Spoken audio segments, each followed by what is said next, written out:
Assalamualaikum warahmatullahi wabarakatuh. Di sini saya mau buat video singkat ya mengenai Pilpres.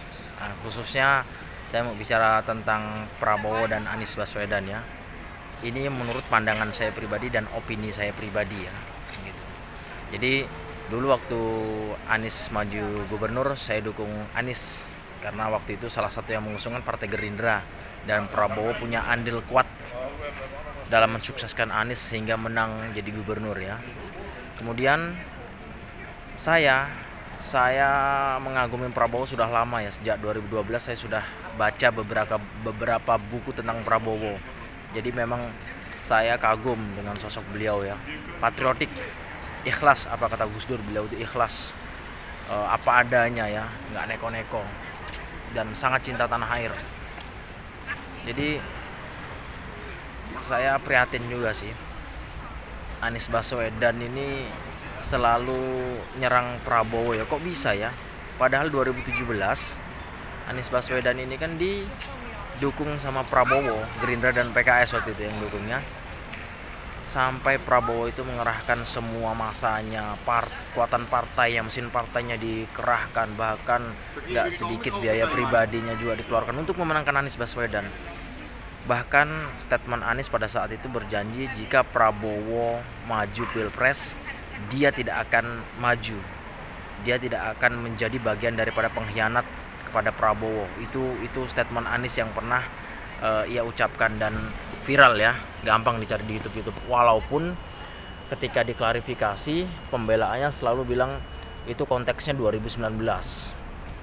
Setelah 2019 Prabowo kalah, dan 2024 Prabowo maju lagi, Anies sudah nggak jadi gubernur, jadi statement itu sudah nggak berlaku. Itu alasan dia, selalu begitu alasannya ya.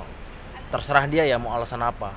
Tapi yang jelas dia mengatakan tidak akan maju sebagai capres kalau Prabowo masih maju, karena nggak mau jadi orang yang berkhianat kepada Prabowo. Bagaimanapun Prabowo punya jasa besar terhadap Anies Baswedan ya.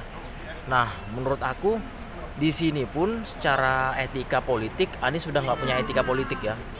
Ini aku coba meluapkan unek-unek aja ya, karena debat capres dari kemarin Anies Baswedan nyerang Prabowo terus, padahal Prabowo tidak pernah menyerang. Bahkan debat pertama itu Prabowo disindir masalah etika, terus Prabowo diam aja ya kan, nggak membalas. Walaupun pada akhirnya di debat capres ketiga ketika Prabowo didesak masalah etika terus, akhirnya Prabowo bicara bahwasanya Anies nggak pantas untuk bicara etika karena Anies sendiri nggak punya etika. Menurut aku benar sekali. Yang pertama, kenapa Anies nggak punya etika? Secara politik pasti nggak punya etika. Orang Anies itu dibesarkan oleh Prabowo namanya di Jakarta ya. Walaupun sebelum jadi gubernur Jakarta namanya memang udah terkenal, tapi namanya memuncak ketika jadi gubernur Jakarta Anies Baswedan itu ya. Itu yang perlu diketahui teman-teman semua ya.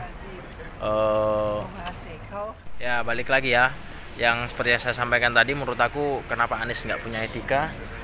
Ya karena secara politik memang nggak punya etika gitu loh.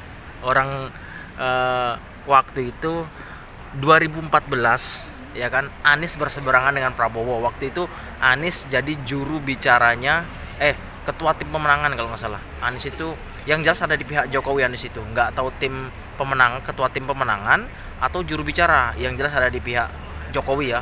Terus Jokowi menang, Anies diangkat jadi Menteri Pendidikan dan Kebudayaan oleh Jokowi. Kemudian baru kurang lebih 2 tahun dipecat, di reshuffle lah ya, bahasa halusnya di reshuffle ya.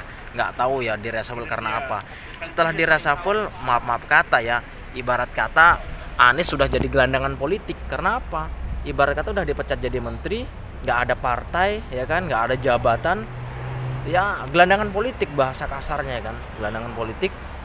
Kemudian saat itu momennya pas banget ada pilkada DKI. Kemudian atas masukan dari banyak tokoh, akhirnya Prabowo mengiyakan untuk mengambil Anies jadi calon gubernur. Nah, didukung total oleh Prabowo ya. Kemudian jadi namanya bersinar Anies itu 5 tahun jadi gubernur Jakarta. Kemudian setelah berhenti, maju ngelawan Prabowo. Udah tau Prabowo maju kan. Menurut aku itu nggak ada etika politik ya menurut aku ya. Walaupun sebenarnya saya nggak mau ya bicara soal ini ya. saya anggap ya walaupun Anies nggak punya etika, ya biarkan aja lah, urusan dia ya kan, dia mau maju, urusan dia, rakyat yang menilai. Tapi ketika debat capres ketiga kemarin, bener-bener sakit hati saya ngeliat gitu loh. Anies nyerang belak-belakan, nyerang barbar oleh Prabowo sampai ya ampun ya Allah, saya sedih saya ngeliatnya. Kok bisa-bisanya ya, itulah manusia ya, ambisi untuk berkuasa sampai masya Allah. Kok bisa gitu Anies? Apa nggak ada rasa bahwasanya dia tuh pernah dibesarkan oleh Prabowo gitu? Pekewoh dikit aja gitu kan. Enggak, ini diserang habis-habisan. Padahal Prabowo nggak pernah memulai nyerang kan. Menurut aku Anies ini keterlaluan lah ya. Secara politik, etika politik nggak ada. Jadi itu aja pendapat dari saya ya, sebagai rakyat kecil yang merantau menjadi buruh ya, bekerja di kapal sebagai kuli.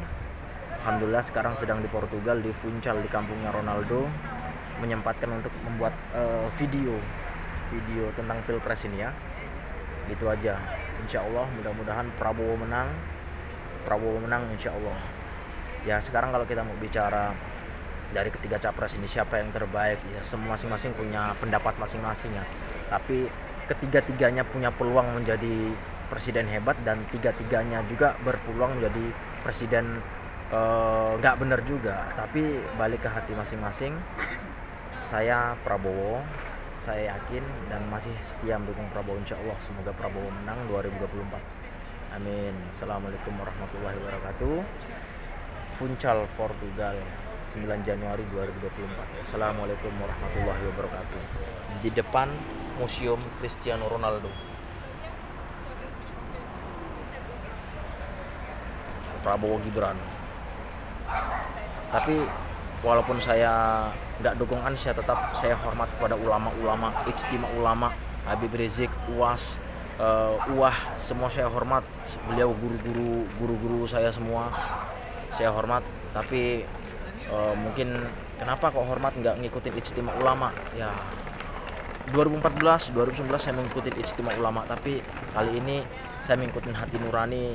Nggak tahu, saya kuat banget tetap pengen dukung Prabowo insya Allah. Beliau orang yang ikhlas, orang yang tulus untuk mengabdi insya Allah. Saya tetap hormat kepada para ulama kita semua. Semoga semuanya rukun, nggak ada ribut-ribut ya. Merdeka.